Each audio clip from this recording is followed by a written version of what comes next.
오늘 이야기 제목은 좀 길게 지어봤습니다. 죽었다 깨어나도 경험하기 힘든 죽었다 깨어난 최군과 태훈자가 경험한 15분 만에 들려드리는 15일간의 스위스 여행 이야기.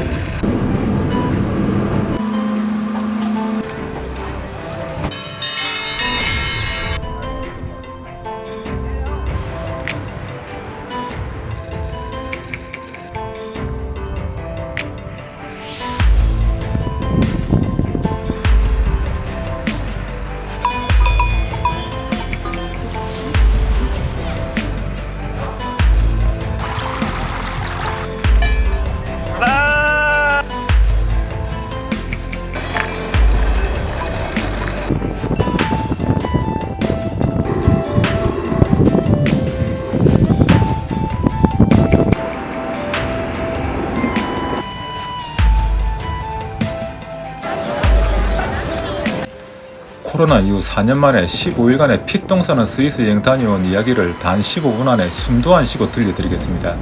2023년 6월 28일 부산 총구석에서 기차 타고 광명 가서 버스 타고 인천에서 루프트한자 그것도 무료 비즈니스를 타고 미넨 경유해서 스위스 쥐리히에 도착을 했는데 아찌롤 짐이 안 왔네. 그래서 공항에서 3시간을 기다려서 다음 비행기로 짐 받고 밤 10시에 숙소 도착하고 첫날 끝. 29일 둘째 날 아침에 누룽지 끓여 놓고 기차 타고 곤돌라 타고 에베날프라는 곳에 내려서 에셔 산장에서 진저 비어락 하는 것을 묵었는데 우와 세상에 이렇게 맛있을 수가. 벌건 대낮에 낮술하고 세플러 산장까지 갔는데 낮술 탓인가요? 힘들어 죽겠더군요. 바트. 그러나 이때부터 밧줄 잡고 계단 내려오는 걸로 시작해서 장장 6시간의 하행길을 걷는데 첫날부터 천국 같은 이 길이 탱자에겐 지옥길이었습니다.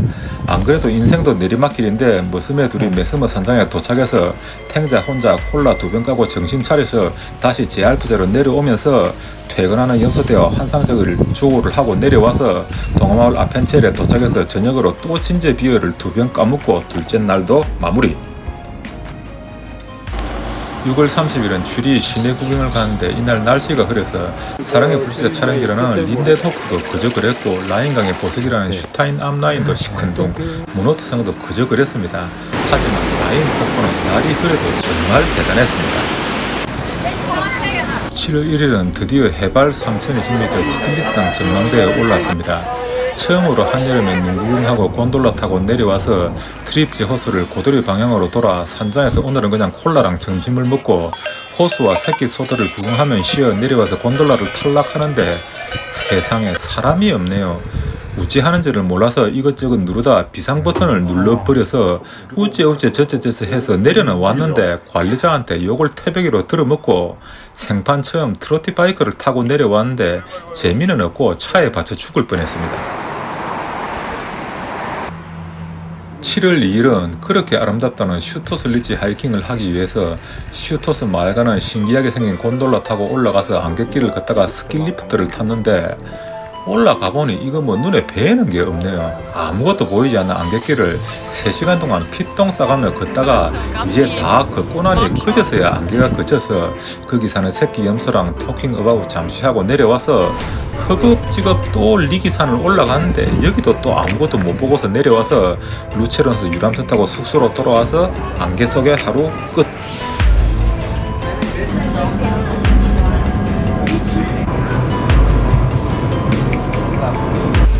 7월 3일은 드디어 꿈에도 그리던 그린델발트로 숙소를 옮기고 얼른 라우트 브루넨 가서 폭포 구경 얼른 하고 또 곤돌라 타고 기차 타고 뮤렌에서 제일 전망 좋은 호텔 테라스에서 점심을 묵었는데 우와 맨날 누룽지 삶아먹고 샌드위치 먹다가 이래 먹으니 정말 기분 좋았습니다.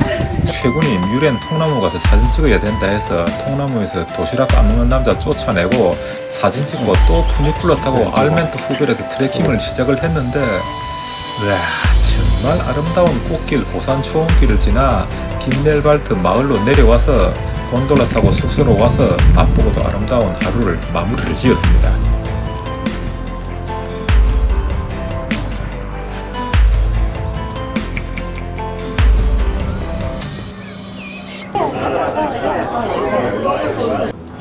(7월 4일은) 곤돌라 타고 맨니헨을 올라갔는데 또 안개가 끼어서 오늘도 젖땀나 했는데 전망대에서 갑자기 구름이 물러나면 쉬어 천지개벽이 되는 것처럼 아름다운 풍경이 펼쳐져서 좀 즐길라 하니 최군이 안개 속으로 걸어갔비는 기라. 세상에 내 인생도 안개 속인데 오늘도 또 안개 속을 걸어서 클라이네샤이드 근처에 오니 우와 연못이 이쁠락 말락 하는데 기차가 와서 타고 융프라우로 올라가서 얼른 신나면 가먹고 11년 만에 보험지대에 가보니 사람도 너무 많고 눈은 녹아서 질척거리고 뭐 별거 없네 싶어서 다시 기차 타고 내려와서 아이고 글래저 역에서 내려서 잠시 걷는데 저 멀리 꿈에도 보고 싶던 탈거된 호수가 보이는데 최고는 막 반대쪽 알피글렌 쪽으로 가는 기라. 미치고 환장하겠죠. 어쩔 수 없이 최근을 따라서 걸어갔는데 새랑 말이 통하는 인상 좋은 아저씨도 만났고 끊임없이 예정 행각을 하는 커플도 있어 확 밀어버리고 싶은 가운데 그래도 경치가 좋아서 꾹 참고 기분 좋게 하루를 마무리를 했습니다.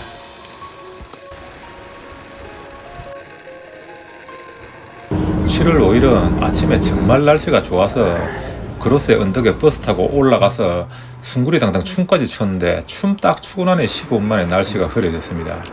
그렇게 피르스트에 도착을 했는데 안개가 끼어서 피르스트 클리프도 안 보이고 바흐 알프제 가서 혹시 파란 하늘이 나타날까 달달 떨어가며 1시간을 기다렸는데 다시 날씨가 나빠져서 눈물을 머금고 피르스트로 돌아와서 피르스트 레스토랑에서 점심 먹고 찜9 바이크는 줄서기 싫어서 그냥 곤돌라 타고 내려와서 숙소로 막 돌아와 버렸습니다.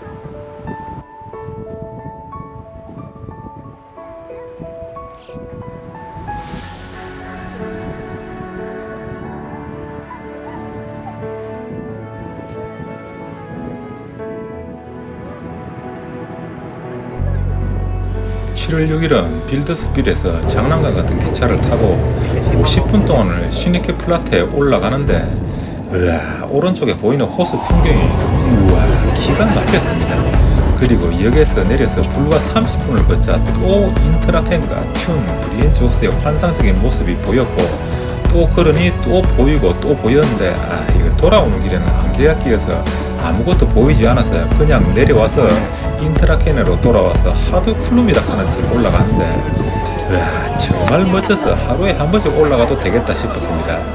이렇게 보람찬 하루를 다시 마무리 짓고 7월 7일 드디어 인트라켄 칙고 한인민박으로 숙소를 옮겼습니다.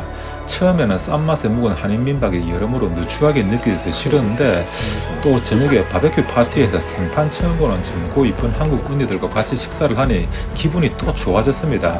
하여튼 짐을 풀고 스위스 수도 베른 구경을 갔는데요. 시든 장미만 남은 장미공원에서 바라본 베른 구시가지 풍경도 정말 아름다웠고 구멍은 6개인데 5가지 맥주를 담아주는 레스토랑 알테스 트람데폿 식사도 정말 즐거웠고 니데크 다리 아래로 둥둥 떠내려가는 사람들 보는 것도 재미가 좋았지만은 전반적으로 덥다는 생각밖에 들지 않았습니다.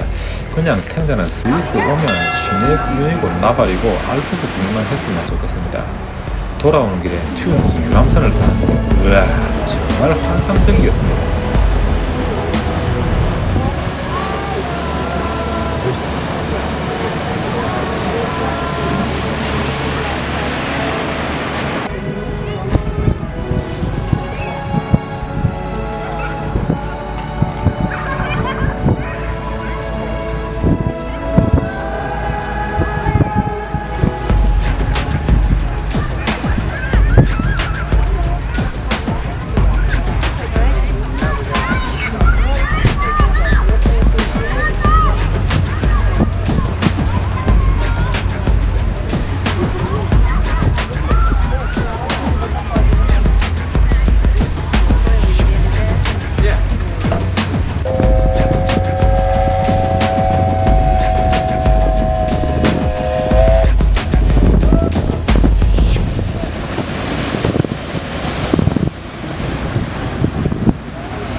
(7월 8일) 아침 일찍 사랑의 불시사 촬영지인 이젤발트에 갔더니 세상에 뭐 입장료를 오프랑 내야 된다길래 누가 이걸 오프랑 내고 들어가겠나 했더니 조금 뒤에 중국 사람들이 줄을 서서 기다리더군요. 탱자는 그냥 커피 한잔하고 외신의 호수를 구경하러 가는데요. 기차에서 내려서 곤돌라 타러 가는 길도 정말 환상적이었고 곤돌라에서 내려서 호수까지 불과 20분을 걸으니 환상적인 거대한 호수가 나타났습니다. 이날 탱자가 체온과 길이 어긋나는 바람에 트레킹을 거의 안하고 호숫가에 앉아서 시시각각 변하는 호수의 모습을 한참 동안 감상을 했는데 정말 행복한 시간을 보내는가 싶더니 최군이 와서 부랴부랴 블라우제 호수를 갔는데, 블라우제는 숲속에 숨어있는 아담하고 이쁜 호수였는데 이미 해가 저물어 버려서 역시 하루 한 군데씩만 구경해야 되는 것 아닌가 하는 생각이 든 하루였습니다. 드디어 7월 9일 체르마트로 이동하여 수네가 5대 호수 트레킹을 합니다.